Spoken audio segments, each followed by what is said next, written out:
Bonjour à tous. Alors vous l'avez remarqué, une chasse au trésor, c'est aussi l'opportunité de s'intéresser à beaucoup de sujets euh, très différents. L'histoire, la culture, la géographie, la musique, la danse, l'architecture. La liste est infinie.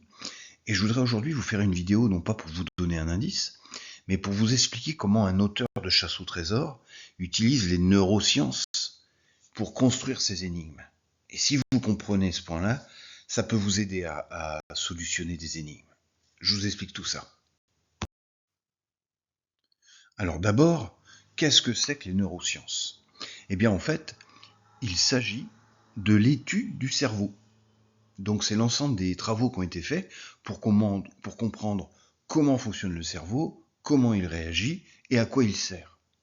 C'est une science qui est née dans les années 70, au siècle dernier, et qui, depuis, n'a pas cessé de progresser. Et une des expériences les plus connues de cette discipline, qui là date des premiers siècles de notre ère, c'est l'expérience de l'arbre qui tombe dans la forêt. Cette expérience, elle consiste tout simplement à se poser une question toute simple, qui est, à votre avis, un arbre qui tombe dans une forêt sans personne pour l'entendre, fait-il du bruit? Alors évidemment, on a tous envie de répondre à cette question, ben oui, qui est que la forêt soit absolument vide d'un être humain ou d'un animal, quand l'arbre va tomber dans la forêt, il va y avoir du bruit. Eh bien, pas tout à fait. Ce qui va se produire quand l'arbre va tomber dans la forêt, c'est qu'il va y avoir une onde sonore. Ça, c'est démontré et irréfutable. Cette onde sonore, elle est produite par le mouvement de l'arbre dans l'air quand il tombe, et puis l'onde sonore encore plus importante quand l'arbre rencontre le sol. Donc oui, il y a bien une onde sonore. Mais une onde sonore est-elle un bruit? Pas tout à fait. Un bruit, c'est toujours perçu par un cerveau. Le cerveau humain ou d'un animal. Sans cerveau humain, il n'y a pas de bruit. Pourquoi? Parce que le bruit est une notion qui est connotée à une expérience sensorielle. Qu'est-ce que ça veut dire? Ça veut dire, quand j'entends un bruit, je l'interprète et il a un sens pour moi. Et donc vous comprenez bien que pour qu'il y ait un bruit quand un arbre tombe dans une forêt, il faut à proximité un cerveau humain ou d'un animal. Et ce point est fondamental quand on écrit des chasses au trésor, parce qu'on va utiliser cet aspect pour gérer le niveau de complexité des énigmes. Je vous explique tout ça. Imaginez par exemple que la personne qui soit dans la forêt à proximité de l'arbre qui tombe soit un bûcheron. Donc le bûcheron, il va entendre le bruit de l'arbre qui tombe, évidemment.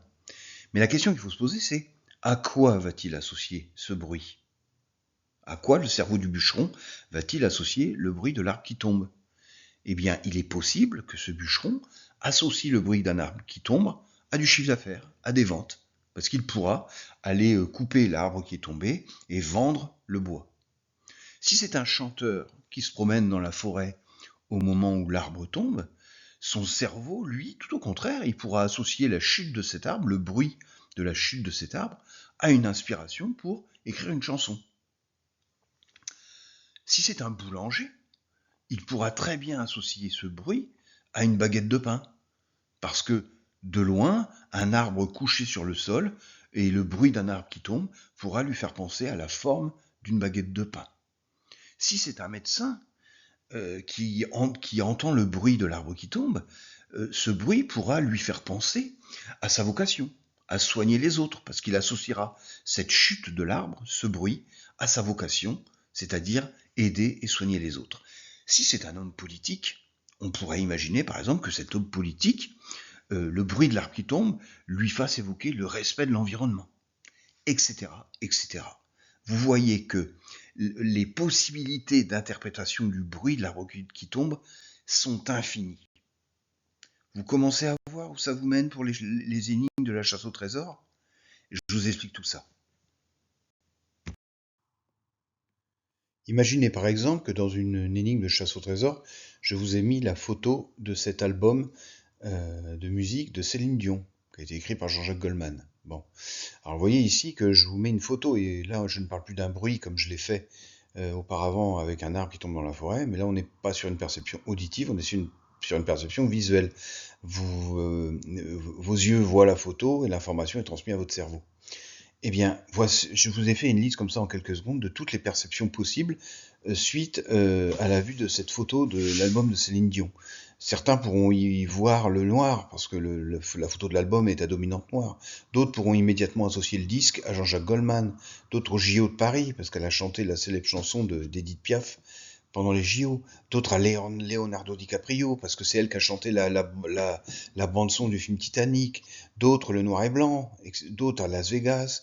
D'autres à son mari René Angeli. D'autres au film Titanic. Vous voyez que les perceptions sont infinies. Et c'est sur ça qu'un auteur de chasse au trésor se base. En mettant une simple photo indice de Céline Dion dans une énigme, il sait pertinemment que les chasseurs vont partir dans de multiples directions. Je continue. En quoi tout ça peut vous aider pour résoudre une énigme? Ici, je vous ai mis la première énigme de votre chasse au trésor. Eh bien, si vous bloquez, si vos perceptions vous entraînent dans des fausses pistes, par exemple pour interpréter l'image du podium, vous voyez qu'en bas, il y a une photo qui est un podium olympique d'ailleurs, si vous bloquez dans vos perceptions pour interpréter cette image et que vous n'en sortez pas, le conseil que je peux vous donner, c'est de montrer l'image à quelqu'un d'autre. Ben oui, parce que si par exemple, par hasard, vous montrez cette image comme je l'ai dit tout à l'heure, à un bûcheron, à un homme d'affaires, un chanteur, etc., lui, en voyant cette image du podium, il va vous donner d'autres pistes. Il va vous indiquer ses propres perceptions qui ne sont pas les vôtres. Donc ça, c'est un conseil qui marche souvent dans les chasses au trésor. J'ai beaucoup de chasseurs qui me disent, bah, j'ai montré la photo à mon voisin, ma femme, mon père ou mon collègue de bureau, et en 3 secondes, il m'a orienté vers une piste qui était la bonne solution. Donc le conseil, c'est si vos perceptions vous bloquent et vous emmènent sur des fausses pistes, il faut montrer les énigmes à d'autres personnes.